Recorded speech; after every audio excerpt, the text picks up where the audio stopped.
अक्षर ब्रह्म योग। 7वें अध्याय में श्री कृष्ण कहते हैं कि पुण्य कर्म यह सर्वव्यापी ब्रह्म का साक्षात्कार कर देने वाला साधन है। अध्याय 8 की शुरुआत में अर्जुन ने श्री कृष्ण से 7 सवाल पूछे हैं। मुख्य प्रश्न ये है कि कोई मनुष्य मृत्यु के बाद ईश्वर को कैसे प्राप्त कर सकता है। इस अध्याय में श्री कृष्ण ने इस प्रश्न का विस्तार से उत्तर दिया है।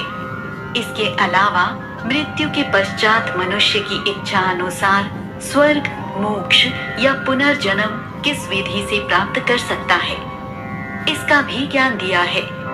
अर्जुन श्री कृष्ण से पूछ रहे हैं कि हे भगवान, ये ब्रह्म क्या है, आध्यात्म क्या है, कर्म क्या है और अधिभूत किसे कहते हैं या अधिदेव क्या है। जब हमें किसी बात को तर्क सहित समझाया जाता है तो वह हमें ज्यादा अच्छे से समझ में आती है।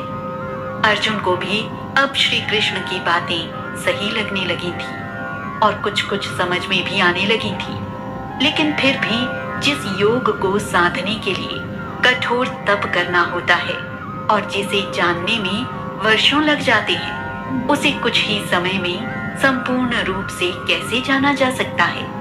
इसीलिए कुछ और प्रश्न जो अर्जुन के मन में थे, वह उनका उत्तर जानना चाहता था। हे मधुसूदन, यहाँ पर अधियज्ञ कौन है और वह कैसे इस शरीर में स्थित है। इसी प्रकार अंतकाल में आत्म संयमी मनुष्यों द्वारा आपको कैसे जाना जाता है। अर्जुन पूछ रहे हैं कि अधियज्ञ यानी यज्ञों का अधिष्ठान या यज्ञों में श्रेष्ठ कौन है। क्या एक शरीरधारी यज्ञों का अधिष्ठान हो सकता है। अंतकाल में स्थिर चित्त कैसे रख सकते हैं और कैसे उस जटिल समय में जब मनुष्य मरण अवस्था में होता है, उस समय भी आपका स्मरण किया जा सकता है। भगवान श्री कृष्ण कहते हैं कि परम अक्षय यानी जो अविनाशी है वही ब्रह्म है। आत्मा का खुद में जो स्थिर भाव है वही आध्यात्म है तथा जीव भाव को उत्पन्न करने वाला जो त्याग है वह कर्म है। अर्जुन सोच रहा था कि आध्यात्म में तो ब्रह्म का तात्पर्य सृष्टि से होता है, तो क्या श्री कृष्ण जो एक जीवधारी है वही ब्रह्म है।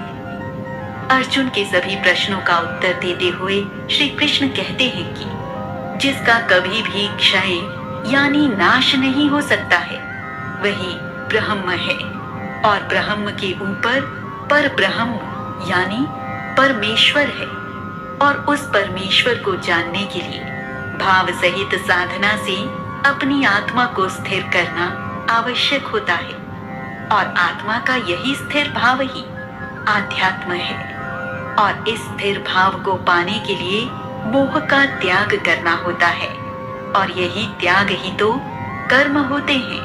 अपरा प्रवृत्ति जो निरंतर परिवर्तनशील होती है यानी कि जब तक अक्षरत्व को प्राप्त नहीं करती है, अधिभूत कहलाती है।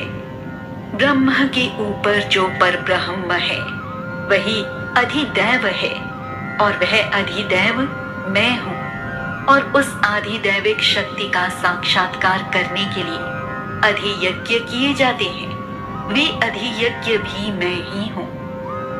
श्री कृष्ण कहते हैं कि मैं ही अक्षय हूँ यानी कि मेरा कभी भी नाश नहीं हो सकता है। मैंने यह पहले भी बताया था कि आत्मा अविनाशी है, वह कभी भी मरती नहीं है। तो मैं ही यदि मेरे भक्तों की आत्मा हूँ तो मैं भी तो अविनाशी हूँ। जो मनुष्य अपने अंतकाल में मेरा ही स्मरण करते हुए अपने शरीर का त्याग करता है, इसमें कोई संदेह नहीं है कि वह साक्षात मेरे ही स्वरूप को प्राप्त होता है। अर्जुन की यह आशंका थी कि जब मनुष्य का अंत आता है तो वह कैसे श्री कृष्ण का स्मरण कर सकता है। साक्षात मृत्यु को सामने देखकर भी उसकी बुद्धि इतनी स्थिर कैसे रह सकती है। लेकिन यही तो योग का अभ्यास है। और श्री कृष्ण का जो भी भक्त इस योग साधना को भली भांति यानी सफलता पूर्वक संपन्न कर लेता है तो श्री कृष्ण हमेशा के लिए उसकी आत्मा में एक रूप हो जाते हैं और किसी भी अवस्था में वे हमेशा अपने भक्तों के स्मरण में रहते हैं। हे कुंती पुत्र अर्जुन, जो मनुष्य अपने अंतकाल में जिन भावों का स्मरण करते हुए अपने शरीर का त्याग करता है और उन्हीं भावों को जाकर मिलता है जिनका वह जीवन भर स्मरण करता है, अंतिम समय में दोस्तों जब मनुष्य मृत्यु को अपने निकट पाता है तब वह उन्हीं बातों को स्मरण करता है जो उसके मन मस्तिष्क में बसी हुई है, यानी कि वह जीवन भर जिन बातों के बारे में बात करता है, जिन बातों का सतत चिंतन करता है और जिन बातों को करने से उसे खुशी मिलती है, वह उन्हीं सब बातों का विचार अपने अंतिम समय में करता है। इसलिए जो भी व्यक्ति जीवन भर परमात्मा का स्मरण करता है उसका नाम जपता है। इसलिए हे अर्जुन, तू मेरा स्मरण कायम रख और युद्ध कर। इसलिए मन और बुद्धि से अपने आप को मुझे अर्पित करके तू निश्चित रूप से मुझे ही प्राप्त होगा। श्री कृष्ण समझाते हैं कि हे अर्जुन, तू भी अपने मन में किसी भी प्रकार का संशय मत रख। तू यह विचार त्याग दे कि अंतिम समय में तेरे मन में क्या रहेगा, और यदि तू यह चाहता है कि जब तेरी मृत्यु सामने हो तब भी तेरा मन शांत और स्थिर रहे तो तू निरंतर ही परमात्मा का स्मरण कर। तो तू उसकी चिंता अभी इस समय मत कर।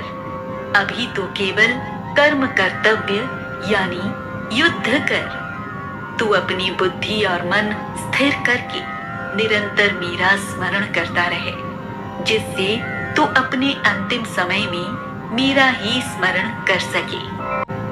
श्री कृष्ण कहते हैं, हे अर्जुन, परमेश्वर के ध्यान रूपी योग अभ्यास से युक्त होकर अपने मन को स्थिर करके दूसरी ओर न जाने वाले चित्त से निरंतर चिंतन करता हुआ मनुष्य उस परम दिव्य परमात्मा को ही प्राप्त होता है।